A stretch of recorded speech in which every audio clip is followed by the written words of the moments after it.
From the Chesapeake Bay Journal, your source for independent environmental reporting, this is Chesapeake Uncharted, the podcast that uncovers stories about the bay, its interconnected ecosystem, and the people who rely on them. I'm Jeremy Cox. On today's episode, us as tribes, we have a treaty-given right to hunt and fish and gather in this area through the Treaty of 1677, which I derive my rights from. We want to make sure that treaty is honored by making sure that the fisheries are protected here, and that's a story that isn't often told, and I'd like the ability to tell that more often.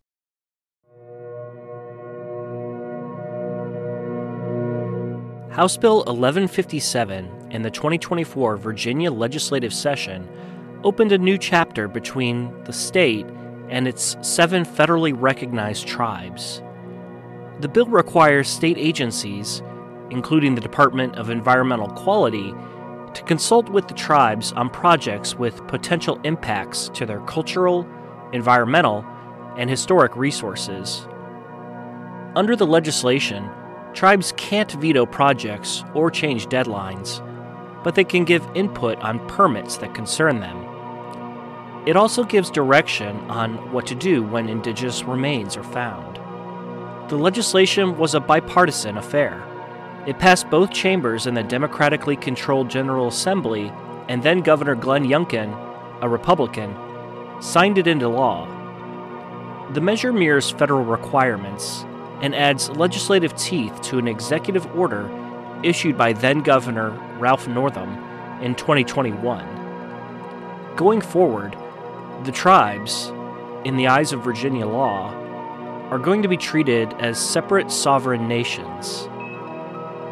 Progress has been a long time coming for Virginia's tribes. The 7 that have gained federal recognition have all done so since 2016. All are covered under the new bill. But 5 other tribes recognized by the state but not by the federal government are not included in the consultation. Legislative allies say they hope to add them in a future bill. So tribal voices will likely have greater influence over environmental policy in Virginia in the years to come.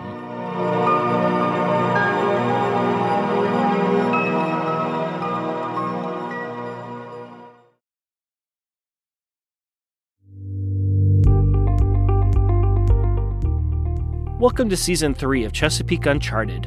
This time, our team here at the Bay Journal is interested in hearing from a younger generation of Bay leaders, the people who weren't born when the Chesapeake Bay cleanup formally began 40 years ago. With the Bay restoration effort facing its current set of cleanup goals in 2025, this felt like a good time to go searching for some inspiration. Each episode spotlights one of these wave makers. Today, our guest is Connor Tupponce, a citizen of the Upper Mattaponi tribe with ties to the Chickahominy tribe and the Mattaponi Reservation. He is currently serving as the Mid-Atlantic Indigenous Engagement Fellow with the National Parks Conservation Association, a nonpartisan organization that advocates on behalf of national parks. In that capacity, he is working to strengthen the role of Native stewardship in Park Service initiatives. He was previously an intern with the Park Service's Ancestral Lands Individual Placement Program, where he consulted on the future use of Werowocomoco. That's the recently rediscovered 260-acre landscape along the York River that was once the seat of the Powhatan Confederacy. It is widely considered one of the most significant American Indian sites in eastern North America. Tupponce is studying political science at Virginia Commonwealth University with an eye toward a career in advancing Native stewardship. More on Connor Tupponce after this quick break.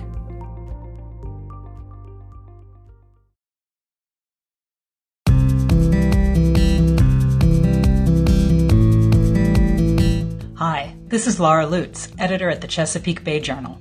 I hope you're enjoying our podcast, and I'd like to invite you to join the community of Bay Journal readers.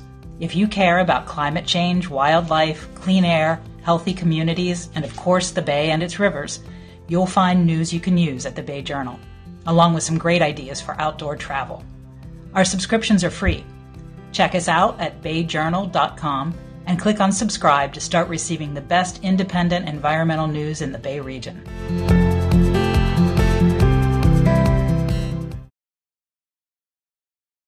Hello again. On today's episode of Chesapeake Uncharted, we're listening to my interview with Connor Tupponce, a Virginia-based advocate for greater tribal influence in the environmental realm. He's 24 years old and already has an impressive resume. I mentioned his roles with the National Park Service and the National Parks Conservation Association, but he's also our first wavemaker with his own IMDb page. He played the role of Native Warrior Number 1 in a 2019 episode of the TV documentary series America's Hidden Stories. So that's pretty cool. But he has much more to say about the importance of listening to Native voices in environmental policy. That role is rooted, he and others say, in a 1677 treaty between the English Crown and Virginia's Native American tribes. The document guaranteed the tribes' control over portions of their homelands, including retaining their hunting and fishing rights. Before we get into our discussion, a quick word. I have a special message at the end, so listen all the way through to stay up to date on the latest Chesapeake Uncharted news. Okay, now on to our discussion. Well, Connor Tupponce, welcome to Chesapeake Uncharted. Awesome. Thank you so much for having me. I always ask, it seems to vary. How do you identify? Do you say I'm a Native American? I'm an American Indian? They kind of come interchangeably to me because they're so widely used in today's society. I know the federal government calls us American Indians, and a lot of other people tend to call us Native Americans. My preference is really just to identify by my tribal identification. So say that I'm an Upper Mattaponi person or I'm a Chickahominy person, and people ask, well, what's that? And I'm like, well, we're a Native American tribe, or we're an American Indian tribe. Really, whatever comes to mind first. But my tribal identity is what's most important to me, so that's what I tend to start with. You are studying political science at Virginia Commonwealth University, so we have two people connected to VCU in the last two episodes. Excellent. Why are you studying political science? Really, I feel like it's my best way to get my foot in the door when it comes to working in federal Indian policy and trying to do what I can for my people to protect sovereignty. So it's a lot of the classes seemed really interesting, just to kind of get a little bit more of a survey of U.S. federal government as well as state government, and really give me what I need so I can be more prepared entering the workforce. You are currently working for the National Parks Conservation Association, correct? What are you doing for them? So I serve as the Mid-Atlantic Indigenous Engagement Fellow, and what I do there is I'm really helping to strengthen relationships between NPCA, tribes in the Mid-Atlantic region, and the National Park Service. Currently working on a couple different projects, one of them mainly being the new Chesapeake National Recreation Area, and starting to have these conversations with the tribes about making sure that they have what they need to enter into these possible agreements, whenever it comes to co-stewardship, co-management, but just really knowing what tools they have on their belt when they come to the table to have these discussions about new parks. I'm sure a fair number of listeners may not be aware of the importance of tribal consultation. Why is that something close to your heart? I'm really glad you brought that up. Tribal consultation is really, really close to my heart because of the cultural resources and the narrative that it's involved with national parks and interpretation, as well as just general park operation. What a lot of people don't realize is that national parks aren't just, a great place to have a scenic view, a place to go and visit and explore what America has to offer, but really a lot of them are in indigenous homelands. So they're places that we've lived for thousands of years. It's where our ancestors are. It's where our resources lay in the ground. And a lot of times parks come into sort of the spotlight because of the cultural resources that are there and brought out through archaeology. But specifically here with parks in our region, we work to protect those cultural resources because we don't see a need to take them out of the ground unless they're either in danger of being eroded away and lost, or there's a specific research question we're trying to answer. So for us, cultural resource protection is a huge thing. That kind of rolled into sacred site protection. And that's what I think is most important when it comes to tribal consultation is, controlling the narrative of these are our sacred sites. They're not just national parks. They're not just places for people to enjoy the indigenous landscapes or the scenery, but us having that seat at the table and having our indigenous knowledge taken into consideration when we're going through looking what parks are going to look like and stuff like that, but also the narrative of the history as well. So making sure the tribes are a part of the conversation when it comes to what part of the history is told and how to make sure that our history is interpreted in the best way possible. I'm interested to hear the history of your people there. I can imagine that it's quite fraught. And you're maybe we should talk about first. You identify with two tribes, right? Actually, with three. So I'm an enrolled citizen of the Upper Mattaponi tribe in King William, but my family also comes from the Chickahominy tribe in Charles City. That's another federally recognized tribe, and then a state recognized tribe, the Mattaponi Reservation. I've got family that comes from there as well. Help us understand, but what can you tell us about their history? So, speaking to my Upper Mattaponi and Mattaponi history, we've been located in King William County, in between the Mattaponi and Pamunkey rivers. Historically going back tens of thousands of years, and we've had ever since contact we've had several changes in where we live and how we live due to English encouragement. We've gone as far as up to Maryland. There's even a town up there called Mattaponi, Maryland, where we were pushed out because of the encroaching English from the James River and pushing up further north, trying to find more farmland and stuff like that. And even during historical events like Bacon's Rebellion, we got pushed into certain areas like the Dragon Swamp in King Queen County. But we've tended to stay around that King William area, around Alet, and our modern traditional area is defined by the name Adamstown. Another part of our history that I believe is specific to us as the King William tribes. We actually have a satellite village in Philadelphia, Pennsylvania. And an interesting part of that story, it was started in the early 20th century, right around the 1920s. During that time period, the Virginia Racial Integrity Act and several other laws that kept us from being educated past like the 8th grade or even the 6th grade. It's one of the two. You could only work as a subsistence hunter, fisherman, a farmer, or a logger in King William County or the surrounding areas as a Native person. So what happened was one person from our community moved up to Philadelphia and got a job at the Philadelphia Boiler Factory. So after some time, they made foreman and send word back home for all of his nephews to come up and hired all of them. So we quite literally picked up half the village and moved it up to Philadelphia. And growing up, did you grow up within the tribal community? Did you grow up with the community at large then, or? I grew up a little ways from the community. Physically, I live just on the west side of Richmond, so about 35 minutes from our community. But I was involved in all of our community events. I've been attending tribal meetings on a monthly basis since I was like 5 years old. And my dad made it a really big point to make sure that we grew up around the community, even if we weren't necessarily living in it. We were always a part of community events, always danced our powwows, always made culture a huge part of our lives, and we made sure we were raised in that traditional way. Mm-hmm. So that's something that is pretty unique about me, and I still hold as a core value myself today that no matter where I live, I still need to be an active member of my community. And when it comes time for me to raise my own family, I'll make that a value for them as well. That no matter where we are members of the community, and we'll be there. The Richmond area is diverse, lots of people. Did you ever feel oddly othered, growing up? Yeah, well, I mean, I never encountered another. So I'm actually a triplet. I've got two sisters, same age as me, and I'm sorry, coming up through you're a triplet? Yes, sir. That's incredible. Okay. So coming up through Henrico County Public Schools, it wasn't until we reached high school. I went to high school at Glen Allen.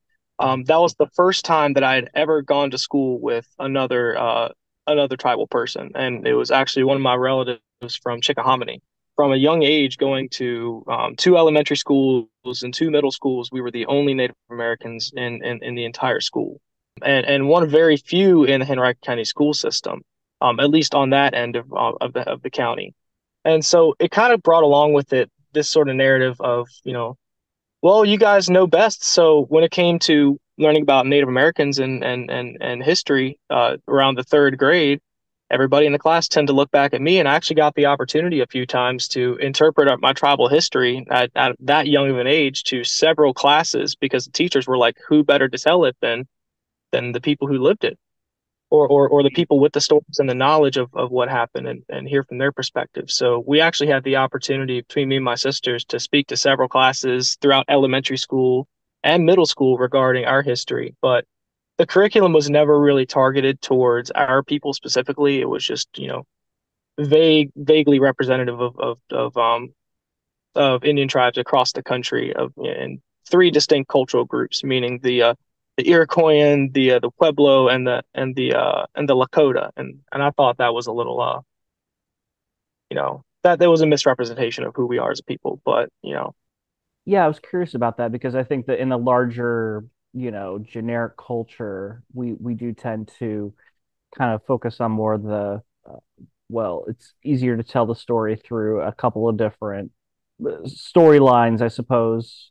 I know I didn't grow up learning about, other than the Pocahontas story, uh, hearing about the Virginia tribes, and certainly didn't grow up knowing that they're still around, I suppose yeah, I you mean, right a lot into of that. people with the Pocahontas story, and that's honestly one that I have the biggest problem with. So when I was coming up through Henrico County Public Schools, I'm 24, so I'm still a young buck. Mhm. And so I went through learning Native American history in the early 2000s, and a lot of the curriculum was really centered around Pocahontas. And I understand from a teaching perspective, not knowing any better, that there just happened to be a Disney movie about what we were learning, and it was perfect for it. But it was a huge misrepresentation of our communities and our history, because, first of all, her name wasn't even Pocahontas. Her name was Matoaka. Mhm. Uh, and having the opportunity to work at places when I was with the National Park Service, at Werowocomoco, where, she lived, where she grew up, where she spent most of her life, and where all those famous interactions that are portrayed through the movie and through other historical records, I mean, they happened there. I was lucky enough to be able to spend that much time there and to work there and help, change that narrative and how it's taught. I thought it wasn't appropriate at all, and I made it a point to tell my teachers that. How does it ring false to you? Well, I mean, the relationships and the stories, between her and John Smith and John Rolfe, um, it's a huge mischaracterization about the love story between, with her. But then, on the bigger level, she's portrayed as this young woman, in the movie, probably, late teens, early 20s. She was 12 years old. Right. I mean, she was 11 or 12 years old when John Smith came, and her marriage with John Rolfe. So her experiencing all these things, she was a very, very young child. And for me, it's really hard to believe that, the current narrative of her saving John Smith's life from Watson Seneca, um, that wouldn't have happened. There's no way that a 12-year-old girl would have been able to stop an action like that. So my family's belief, and beliefs really differ, depending on who you ask, and that's just because the accounts can be read really differently. But the way I was taught was that there's a pretty good chance that it was something ceremonial that was captured in uh in that record, in those documentation about how the interaction went down, where she laid over him and saved his life. So it was likely, from my teaching, a ceremony with bringing him in, and showing that we want to be peaceful, we want to trade, that kind of deal.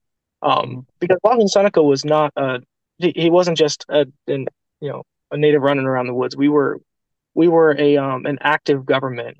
He had over 39 tribes under his control at the time of contact. And I'm sure that it was advantageous for him to want to trade with the English and forge those connections and build that relationship, because he knew they had more resources, or different resources, than we did. Where does your passion for the environment come from?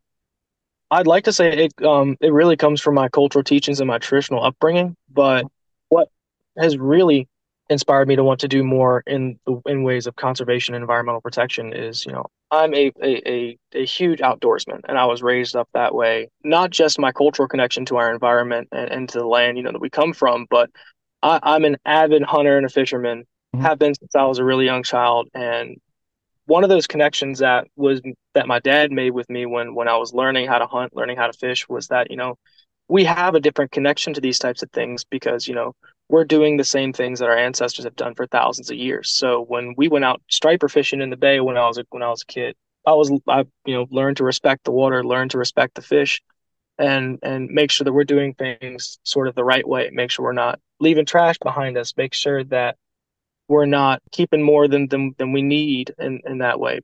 Practicing that traditional level of conservation. So it always meant more to me in that way. But then also with hunting too, knowing that I still hunt today in the woods that my ancestors hunted in, and still hunting in the same manner. I love bow hunting.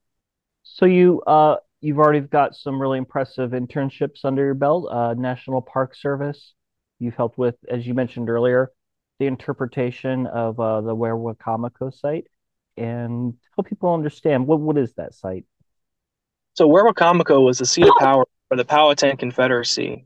So and it had been for generations before Wahun Seneca, better known as Chief Powhatan. So at the time of contact, that's where he lived, and for generations before that, that's where the Confederacy was ruled from. The property is defined by a large cliff overlooking the York River, and up towards the front of that cliff was what they call the archaeological core, but that was the main town. So you have to imagine it was a place of commerce. It was a place where families lived, and really just the hub for all indigenous life in Eastern Virginia. It was our capital. But then further back, a lot of people can identify it as the seat of power and as Werowocomoco because of the depictions of the large longhouse where Wahun Seneca lived and the ditches that surrounded his longhouse, which you can actually see remnants of out there if you're looking at some of the archaeological surveys that have been done and being able to see in the ground that those things they're actually there, being able to be there and experience that. And it's an insane feeling. And so what did you do there for your internship? So the internship, so I was a part of the first internship that was offered, and it was really about trying to control the direction of Werowocomoco, but take indigenous voices and tribal voices. Consultation is a great tool, but what's even better than consultation is putting indigenous people in the space to help control the narrative and give an insight into what the direction could be for the site. So they offered the internship, and myself and my co-intern at the time, Shay Sherwin from the Mikisew Cree up in Canada, we were able to be on site, and we were training with the National Park Service divisions located in Yorktown and Jamestown. So learning stuff about interpretation, about maintenance, law enforcement, learning about cultural resource management and curatorial services and stuff like that. So with all of that knowledge of how the Park Service operates, we're able to go to Werowocomoco and really help, determine what the future could look like. So the internship, the main goal of it was to kind of get those perspectives, and it ended with a capstone project, which was if you were the manager at Werowocomoco, if you were the park manager, how would you facilitate the build out and what would it look like?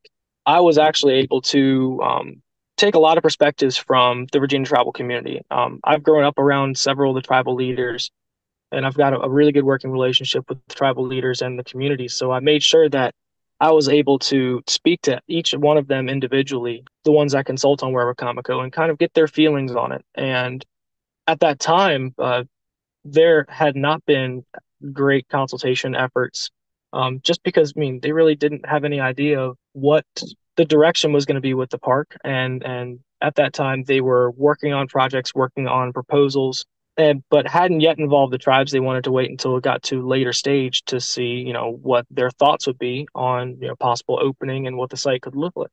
But what came out through my final project was that the tribes weren't really happy with any of the options that the Park Service put out. What we really wanted to focus on was site protection. The biggest thing was several build out alternatives were put out in front of us in the first consultation that happened while I was an intern. And my dad was speaking on behalf of our tribe, and he actually spoke up and said, well, what if we don't want to do any of these options? And they were like, well, then we can look into some other ones. what did you have in mind for the build out? And my dad was like, nothing. When he says nothing, what does that mean? Really just focusing on site protection and making sure Indigenous access is fixed. Make sure that we have access to our own sites for ceremonial purposes and for cultural activities, but really mainly focusing on that part of it before we even explore any sort of public engagement of any even thoughts of opening up to the public. The first thought is, we want to make sure that we have access to this site. I mean, it's our site. Our ancestors still rest there today. But also a huge thing that I did while I was working there was I was trying to change the narrative of the park, because when they first acquired it, the goal was to use it as a place to tell Indigenous stories, of course, but to sort of fill the gap of where John Smith went in his travels. So that's why it went to the trail in the first place, because you had the stories of John Smith at Jamestown. And then John Smith also visited Werowocomoco, where he was taken to when he was captured, and returned several times. But that was sort of the idea, was to use that to fill in the gap, to show where John Smith went in his travels, but also tell the Indigenous stories. And we were like, we don't necessarily agree with that. We feel that, yeah, John Smith is a part of the history, but it shouldn't be a part of the first narrative told here. And this is our opportunity to talk about the footprint of the Powhatan Confederacy, our history as tribes, as tributary tribes to that confederacy and to that position. It sounds like this wasn't the kind of internship where you go and run and get coffee and that sort of thing. It sounds like you were really able to make your voice heard in this process. That must have been meant a lot to you. Well, it was a surreal experience, and it's something that I'll hold close to me for the rest of my life.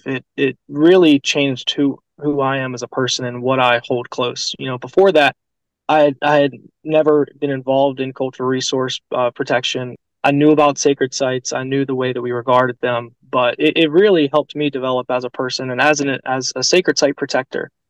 You said you've fished on the bay, and certainly you enjoy the watershed, the land part.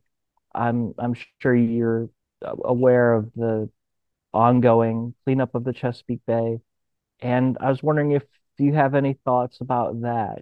Yeah, absolutely.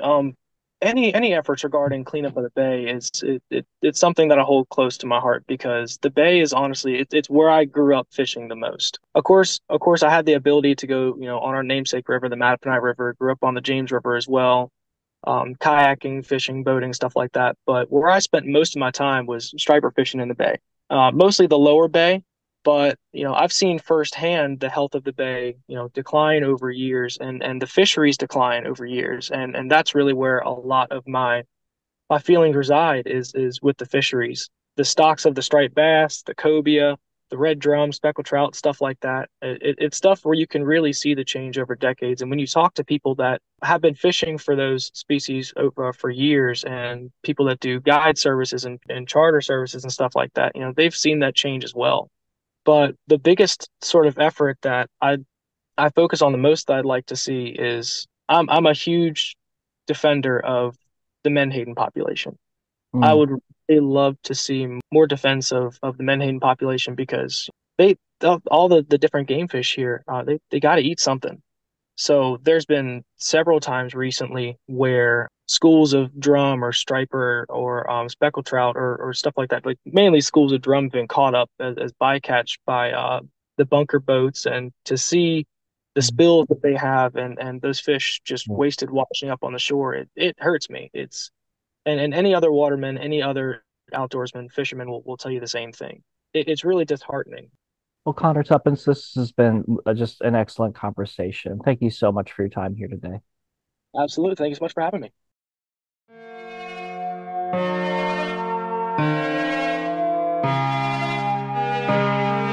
Hey there, it's Jeremy again with the message I mentioned earlier.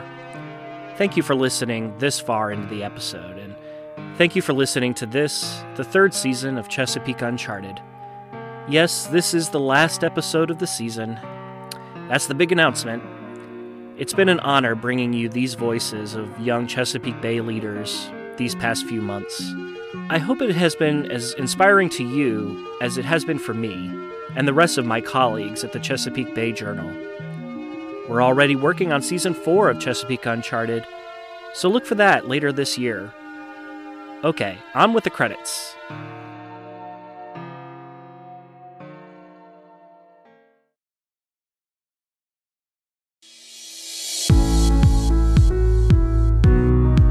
Chesapeake Uncharted is brought to you by the Bay Journal, your source for independent environmental news in the Chesapeake region. Production for this episode was by me, Jeremy Cox. The story was edited by Laura Lutz. Our marketing and advertising director is Jackie Kane. You can find more episodes of Chesapeake Uncharted on your favorite streaming service or at ChesapeakeUncharted.com. If you like what you're hearing, sign up for a free Bay Journal news subscription at BayJournal.com. Until next time, this has been Jeremy Cox. Take care.